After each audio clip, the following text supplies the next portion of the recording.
buenas noches. Como cada viernes nos colamos en sus casas para acercarles la realidad de las diócesis gallegas. Aquí comienza Iglesia en Galicia. Como siempre, les adelantamos en el sumario los temas de los que nos ocuparemos en el programa de hoy.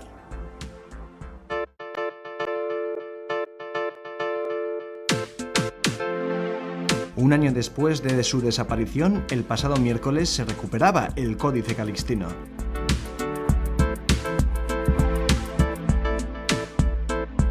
Con el hallazgo del Códice Calixtino, Galicia recupera una de las piezas más importantes de su patrimonio. A finales de este mes de julio, la diócesis de Ourense celebra el tradicional encuentro con los misioneros diocesanos.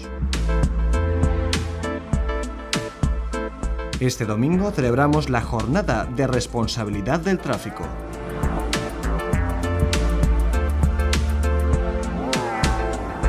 La Conferencia Episcopal publica un documento donde explica el sentido del amor conyugal.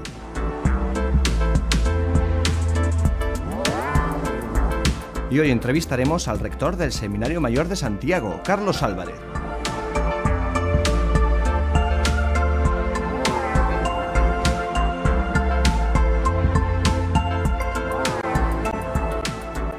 Hoy Manuel Blanco nos invita a reflexionar sobre el tema de la donación de órganos.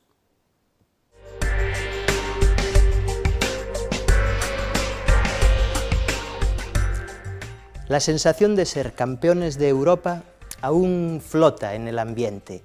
Poderoso caballero es el señor futbolero, ¿verdad? No podemos dejar de mencionar otro éxito más cultural que deportivo, la recuperación del Códice Calixtino. Un equipo unido, comprometido y conjuntado da frutos en el juego y frutos en una compleja labor de investigación. Hoy nos gustaría recordar una noticia del pasado 26 de junio. Ese día en España se batía una marca que consideramos muy especial. Nuestro país batía el récord de donaciones y trasplantes de órganos en 24 horas. Esa muestra de solidaridad nos conducía a dos reflexiones. Primera, no es pecado donar órganos.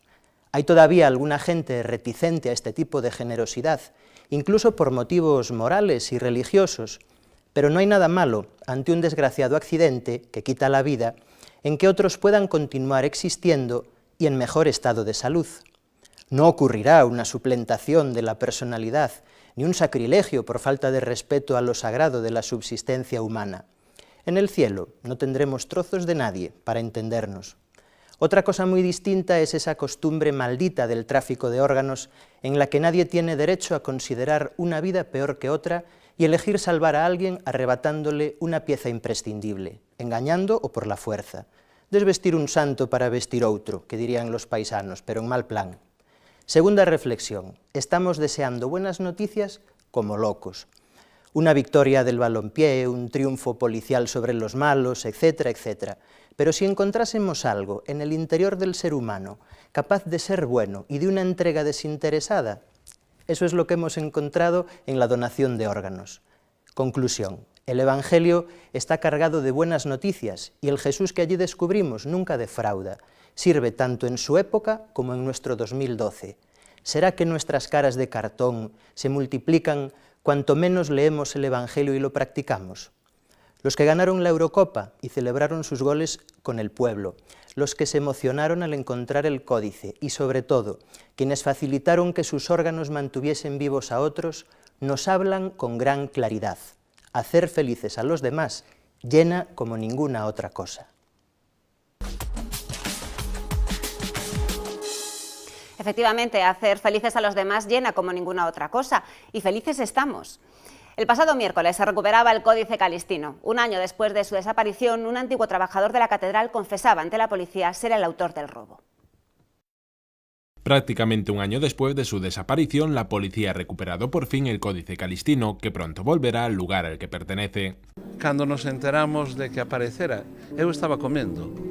E xa non non aguantei máis sentado, levanteime, estaba como neno con zapatos novos. Además, se ha atrapado al autor confeso del robo, Manuel Rodríguez Castiñeiras, un electricista que trabajó en la catedral durante 25 años y que se enfrenta a penas de cárcel bastante severas. Se habla del hurto del Códice Calixtino, es un delito contra el patrimonio, un delito de hurto al patrimonio histórico.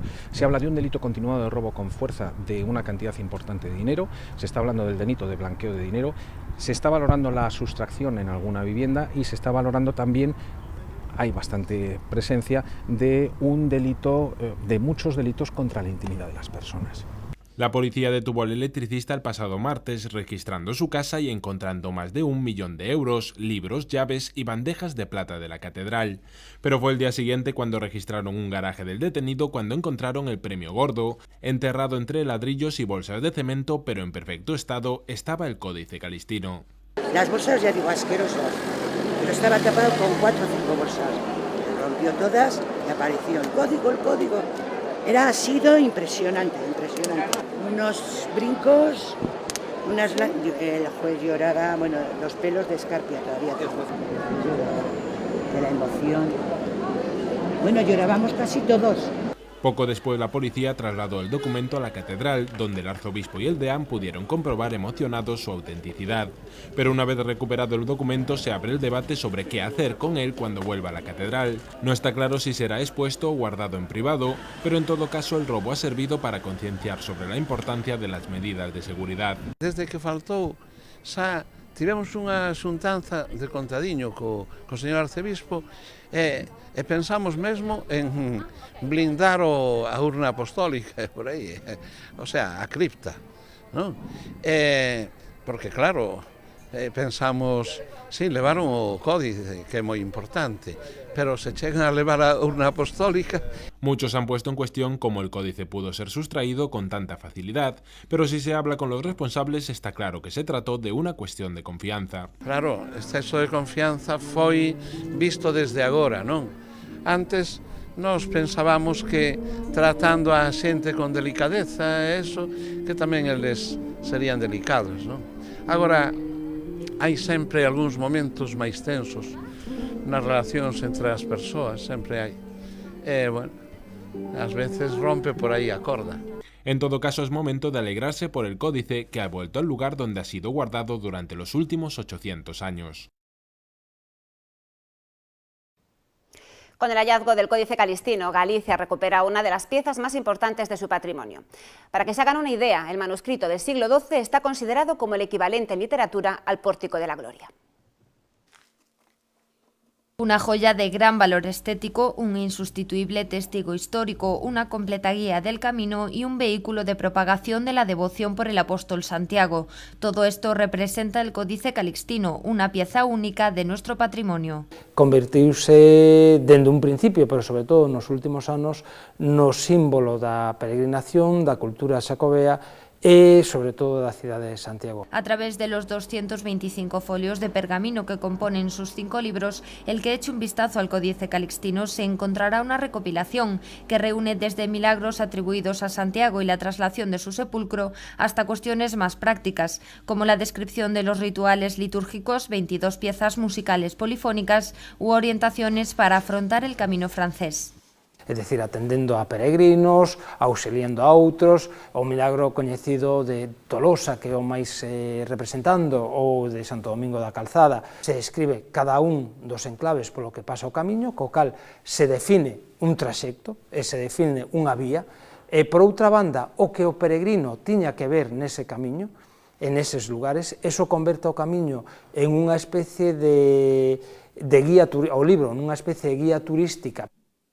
El relato sobre el camino va más allá y el manuscrito ofrece minuciosos datos para los peregrinos que decidían encaminarse a Compostela. Fala tamén de elementos casi de carácter sociocultural, descripcións de paisaxes en algúns momentos, das situacións polas que o peregrino ten que pasar ao longo do camiño, se os camiños son máis seguros, se a xente é máis ou menos hospitalaria.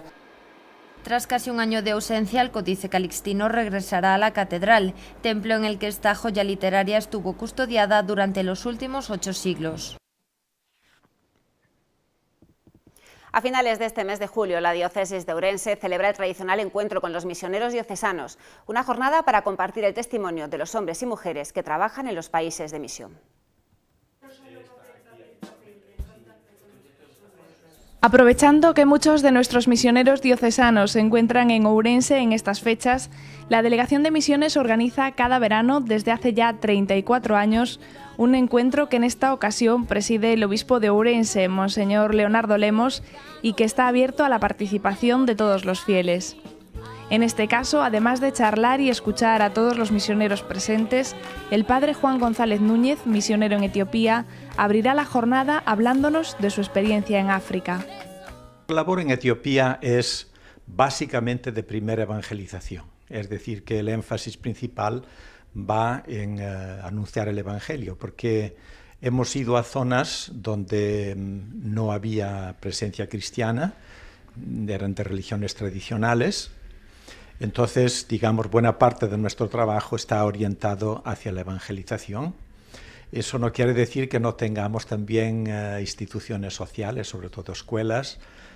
Trabajamos en mucha conexión con las misioneras combonianas que tienen dispensarios y nosotros básicamente escuelas y otros proyectos que pueden ser como pozos o así en lugares donde están muy necesitados. Todas aquellas personas que sientan inquietud misionera y ganas de conocer otras realidades y de contagiarse de la energía y frescura que transmiten nuestros misioneros, llegados desde los 5 continentes, pueden participar a finales de julio en este encuentro. Una oportunidad única de compartir el día y escuchar y acompañar a los misioneros que se encuentran pasando unos días de descanso en Ourense. Primero, los misioneros mismos, compartir nuestras experiencias, cómo enfocamos la misión, cómo hacemos la misión, cómo la vemos, y también con esta gente de la Delegación de Misiones y jóvenes que están muy empeñados en la animación misionera. Y yo creo que es un gran enriquecimiento mutuo. La Delegación de Misiones de la Diócesis de Ourense trabaja estos días para ultimar los preparativos del encuentro, que se celebrará el sábado 28 de julio a lo largo de todo el día en el santuario de Nuestra Señora de los Milagros, con el lema María alienta las vocaciones en la misión. Son muchas las personas que fallecen cada año en accidentes de tráfico. Ahora que los desplazamientos se multiplican, no está de más que reflexionemos sobre nuestra responsabilidad cuando nos ponemos al volante. Procuremos actuar con prudencia, respeto y consideración hacia los demás. La Iglesia celebra este domingo, día 8 de julio, una de sus jornadas anuales, la de responsabilidad en el tráfico. Con este motivo, el obispo de Mondoñedo Ferrol, Monseñor Sánchez Monje, ha escrito una carta pastoral en la que reflexiona sobre el que se puede considerar uno de los fenómenos más importantes de nuestra cultura, en el que todos estamos implicados y somos responsables. Monseñor Sánchez Monje insta a los conductores, peatones y todas las personas vinculadas o dependientes del tráfico a actuar con prudencia y respeto.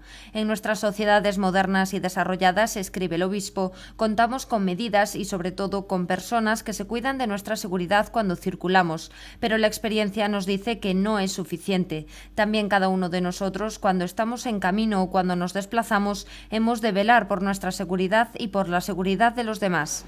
El lema de esta jornada procede de una frase de San Ireneo: la gloria de Dios es la vida del hombre, en clara alusión a que solo Dios es el dueño de la vida desde su comienzo hasta su término, por lo que nadie en ninguna circunstancia puede reivindicar para él el derecho de destruir directamente un ser humano inocente.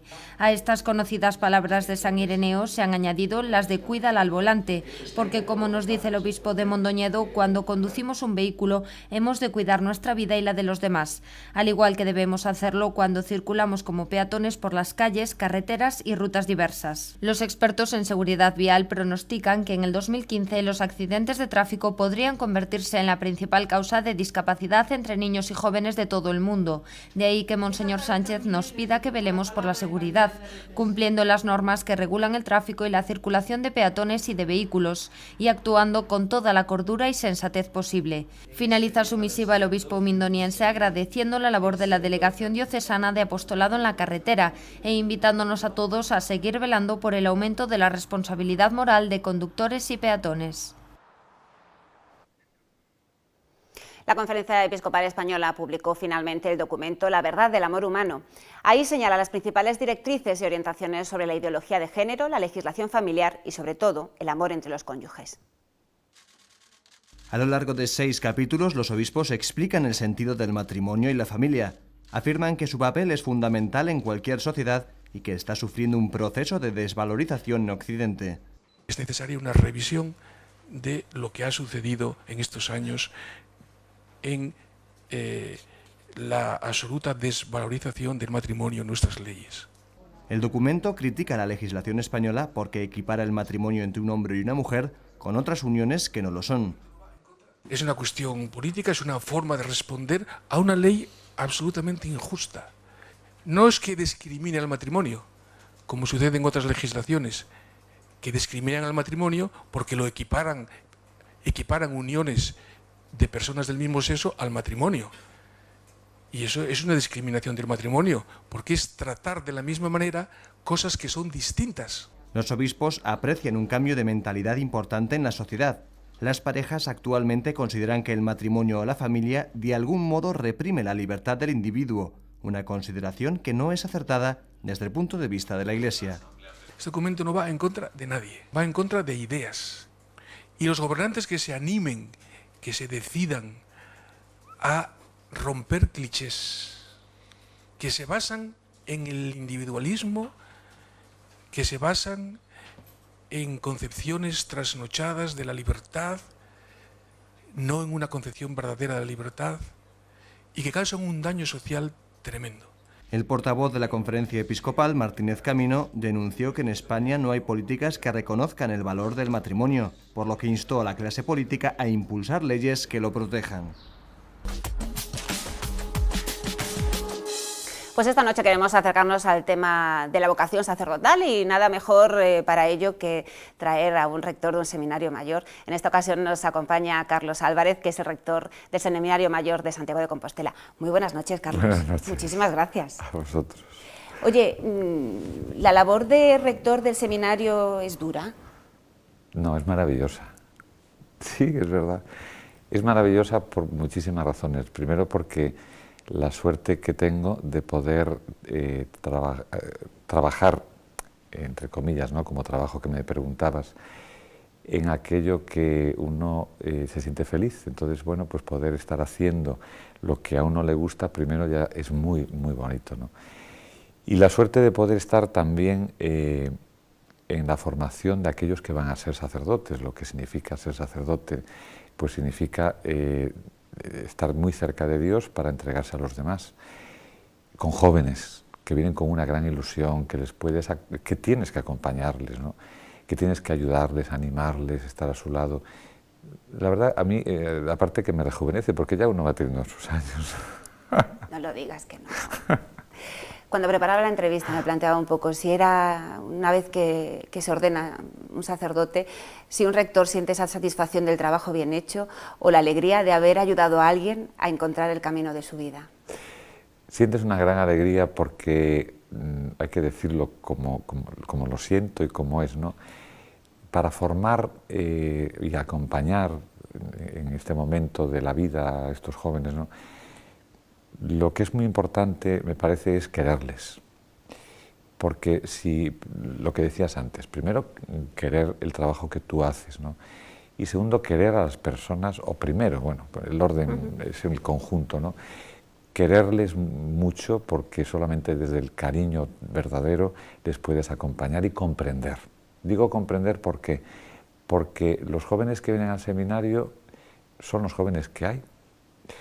Son los jóvenes de este momento, no son los que a nosotros nos gustaría o no. Es decir, son los que Dios en este momento quiere. Por tanto, es providencial.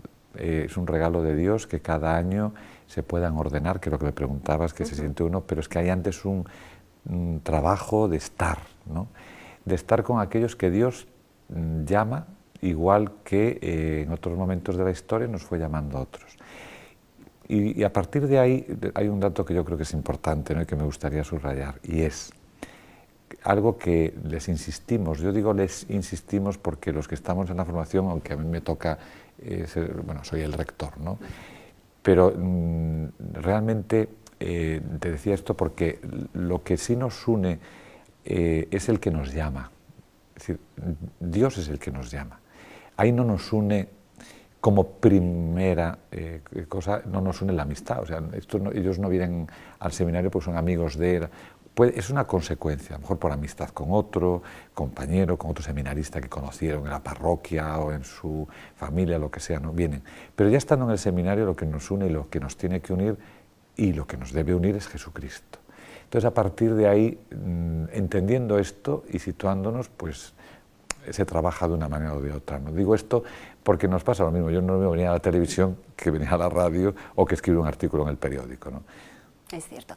Te lo preguntaba si era dura la labor de rector, porque acompañar a alguien durante el camino de discernimiento hacia una vocación, hacia una opción de vida para siempre, en estos tiempos que corren, pues me imagino que es todavía más complicada. Y momentos buenos y momentos malos atravesamos todos, y me imagino que el que se esté preparando para ser sacerdote, pues también. Sí. ¿Qué sucede? Que es la vida misma, o sea, tampoco... nosotros les insistimos mucho en algo que a mí me parece también muy importante, ¿no? Y así nos lo transmite la Iglesia y así nos insiste también el señor arzobispo, que tienen que tener un corazón sacerdotal y mentalidad laical, ¿no? Esto es muy, muy importante. Es decir, el corazón sacerdotal es duro, el camino del sacerdocio. Bueno, es la vida misma, ¿no? Es decir, nada en la vida que valga la pena es fácil, ¿no? Porque si ahora piensas en la vida matrimonial, piensas en la vida de trabajo de cada día, es decir, ¿qué es lo que es fácil? Es decir, no puedes partir de un planteamiento tan erróneo como es ese.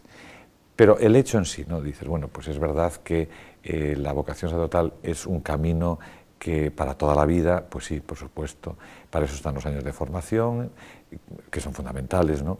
Pero viviendo y conjugando muy bien esto, ¿no? Es decir, el corazón tenerlo muy lleno de Dios, dándose uno cuenta de que si no es así, es imposible, ¿no? el plantearse un proyecto en serio. Y esa mentalidad laical, es decir, tener una conciencia muy clara de que la vida es lo que es. Es decir, el que quiera pensar, o lo vea de otra manera está equivocado, ¿no? Porque no es ni más difícil ni menos difícil. A veces nos pensamos y complicamos y tal. Siempre vemos la parte de lo que no tenemos, ¿no? Es como la vida. Muchas veces nos quejamos y digo, oye, pero párate un momento. Pero ¿qué es todo lo que tienes? Gracias a Dios te puedes levantar todos los días, ver, oír, tener un trabajo. Y a veces nos quejamos porque hoy resulta que el ascensor se estropeó en casa, ¿no? Y uno se enfada, se amarga, se pone de mal humor, ¿no? Digo, hombre, la vida es mucho más bonita, no hay que tampoco... Y esto es la vida misma, y esto es lo que quiero haciéndole ver a ellos, ¿no? Y sobre todo que ellos lo vayan asumiendo y asimilando, ¿no? En su vida. Desde ese punto de vista son los privilegiados. Otros tienen que buscarse el camino de su vida pues sin una ayuda tan personalizada, tan constante, tan entregada. Carlos, ¿ha cambiado la sociedad? Hoy probablemente no tenga nada que ver con la de hace años. No sé si es una crisis vocacional o simplemente la que estamos sufriendo o simplemente que hay tanto ruido que no escuchamos. Pues mira, eso también, claro, ahora sería cuestión de dedicar mucho tiempo a esto porque el tema no es tan fácil. Yo lo que sí estoy convencido, es decir, puede sonar a lo mejor, dices, pues hombre, esto suena un poco raro que digas esto. No, yo creo que es providencial, nada es porque sí. Hombre, eso no quiere decir que no haya que trabajar, por supuesto, empeñarnos, ser muy apostólicos, rezar mucho, sacrificarnos mucho, porque ese es el trabajo, ¿no? Pero que realmente la situación es la que es, tampoco vamos a estar aquí ahora tirando, no, mira, no hay nada peor que estar siempre protestando porque esto está mal, porque la sociedad no sé qué, vuelta a la misma, ¿no? Como dicen los castellanos, y vuelta a la burra al trigo, ¿no? Siempre estamos con la misma historia. Digo, no, lo que tenemos que ver es qué podemos hacer para todos los días, con este sentido de fe que tenemos que tener, de confianza en el Señor, es decir, ¿qué puedo hacer? ¿Qué tengo que hacer? ¿Qué debo hacer? Y dejarse de estar siempre, porque claro, cuando estamos perdiendo el tiempo en quejarnos, ¿no? Es que no hay, es que no sé qué, digo, primero, eso yo por norma intento huir, ¿no? Escaparme de estas personas porque lo que hacen al final es contagiarte, ¿no? Es como la gripe, ¿no? Sí. Te contagian ese desánimo y digo, ¿pero qué desánimo? pero si tenemos lo mejor, que es a Dios con nosotros, que es el que nos da la fuerza para poder cada día emprender con ese entusiasmo, con esa energía, con esa ilusión, con ese saber que además la gente está necesitando a Dios. ¿Qué sucede? Que a veces nosotros mismos, claro, ante un planteamiento, si lo hacemos con esa visión tan negativa, todo tan, es que no sé qué, es que esto es un horror, porque tal... Pero ¿eso a quién anima? Es como si yo voy a comprar algo, ¿no? Y las personas que están allí vendiendo me están diciendo, claro, las comparaciones son odiosas, ya lo sé, pero me da igual, las digo porque creo que además así se puede entender mejor, ¿no? No, no puede ser. No. Y no es por hacer un papel. No, aquí no es cuestión de hacer papeles de nada, ¿no? Aquí es cuestión, es como en la familia, los padres, es decir, los padres tienen que estar siempre pues, en un constante tirar de sus hijos, estar animándoles, no puedes estar diciéndoles siempre lo que hacen mal, tienes que estar, que hay que decirlo evidentemente, ¿no? No estoy ahora diciendo que todo sea maravilloso y de amor y lujo como las películas, no estoy diciendo eso, pero ser realista es eso, lo otro es un cuento, ¿no? Totalmente, y además si tenemos fe y confianza en Dios, pues deberíamos de estar muchísimo más contentos y tranquilos, por lo menos. Carlos, ¿ha cambiado el perfil del chico, del seminarista, o sea, del chico, del joven o del hombre ya que se dirige al seminario? Sí, claro. Son, como te decía antes, son los jóvenes que hoy hay. Es decir, esto es muy importante darnos cuenta. Para los que educamos, como para los padres también, es decir, es muy necesario darse cuenta de que el joven que hoy viene es el que hay. Que nos gustaría que... Bien, eso sí, pero no es la realidad. La realidad es este joven que viene hoy muchas veces desestructurado, es un joven que viene ante cualquier dificultad, enseguida tiran la toalla, se desaniman muchísimo, todo les parece que es complicadísimo. ¿Pero por qué? Bueno, pues esto viene dado porque es el ambiente que viven en su casa, que es el principal foco desde donde realmente se van construyendo la persona, que es la familia, es el ambiente del colegio, del instituto, de la facultad de la universidad, de la calle, de lo que vivimos, ¿no? Entonces, este es el joven que viene, es decir, y es el joven al que hay que querer, al que hay que ayudarle y al que tenemos que acompañarle y estar a su lado. Y eso es estar horas, o sea, no es una cuestión de ratos, ¿no? No, eso es estar todo el día y esa es la labor que los que estamos en el seminario, que es maravillosa, es la que es, como el sacerdote en una parroquia o como uno tiene pues, que hacer dando clase en una universidad o trabajando en la plaza, ¿no? Carlos, si un chico, un joven, un hombre ya siente ahí esa llamada, ese gusanillo, lo que sea que te dice, ¿qué debería de hacer? ¿Qué debería hacer? Pues lo primero, que es muy importante, ¿no? Es decir, cuando sienten esta llamada, o llamémoslo como queramos, ¿no?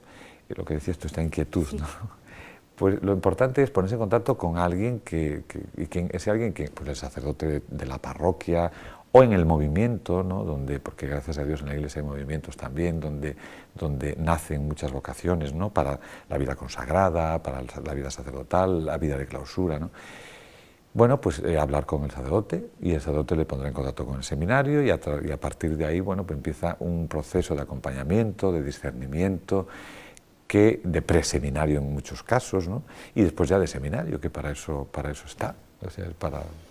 Era un poco lo que no se asuste y que sepa que hay siempre personas dispuestas a ayudarle, a acompañarle siempre, con muchísima ilusión, y a estar con él. Además, y encantados de poder hacerlo, ¿no? ¿Cuántos seminaristas mayores tenéis en Santiago? 23 Uf. En este momento. Y si Dios quiere, el curso que viene vendrá un grupo, a ver, de 4, 5, seguros ya 4, ¿no? Pero hasta que empiece el curso estamos siempre con esa alegría, esa esperanza de saber que el Señor pues, nos bendecirá con más. Pues yo estoy completamente segura. Carlos, agradecerte que hayas compartido este ratito con nosotros. Encantado. Y espero tenerte aquí en alguna otra ocasión. Cuando quieras, encantado. Gracias. Nosotros nos vamos ahora con las noticias más relevantes de la Iglesia en Galicia y las vemos en nuestra agenda.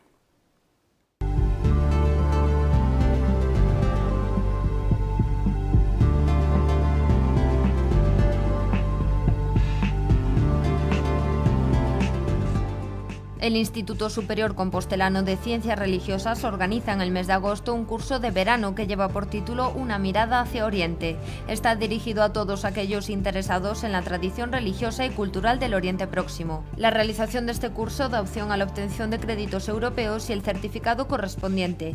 Toda la información se puede consultar en la página web del ITC en el enlace de Curso de Verano Pazo de Mariñán.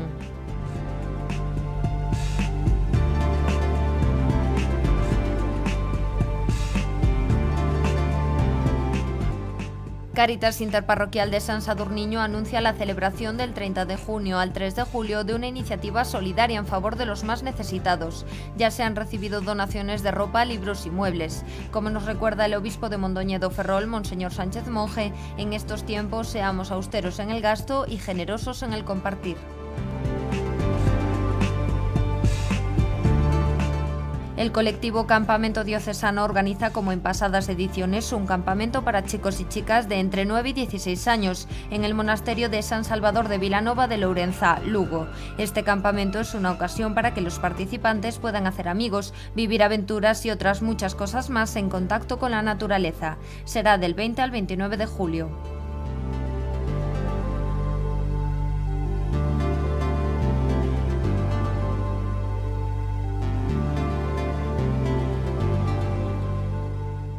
La capilla del Seminario Diocesano de Lugo acogerá la celebración de la ordenación de dos nuevos diáconos, Alberto Riádigos García y Daniel Gil González.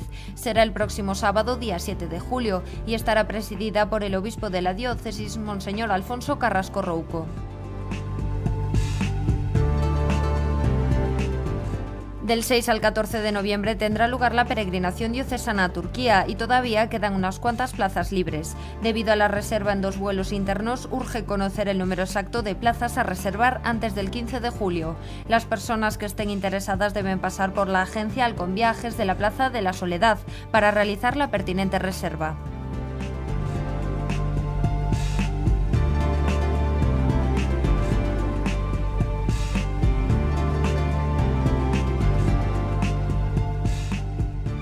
El domingo 8 de julio comienza la novena de la Virgen del Carmen en el convento de las Carmelitas Descalzas. Estará predicada por el secretario de la Vicaría de Pastoral de la Diócesis, Félix Álvarez. El horario es el siguiente: a las 7:30 rosario y a las 8 novena. El lunes día 16 los fieles del barrio sacarán la imagen de la Virgen en procesión por sus calles antes de la Eucaristía solemne. Además de esta novena, en otras parroquias de la diócesis se celebrarán también novenas en honor de la Virgen del Carmen.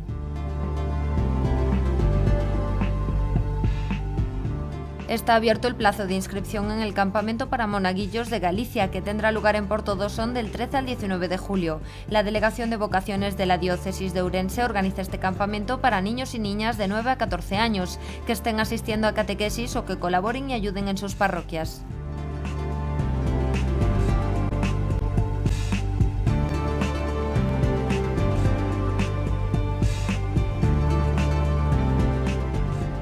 La diócesis de Tui y Vigo peregrinará a Tierra Santa acompañada del obispo de la diócesis, Monseñor Luis Quinteiro. Del 15 al 22 de octubre visitarán, entre otros sitios, Tiberíades, el Monte Carmelo, Caná, el Monte de las Bienaventuranzas, Cafarnaúm, el Monte Tabor, el río Jordán, Mar Muerto y, por supuesto, Jerusalén. Durante esta peregrinación todos los participantes podrán descubrir y aprovechar espiritualmente estos lugares tan emblemáticos.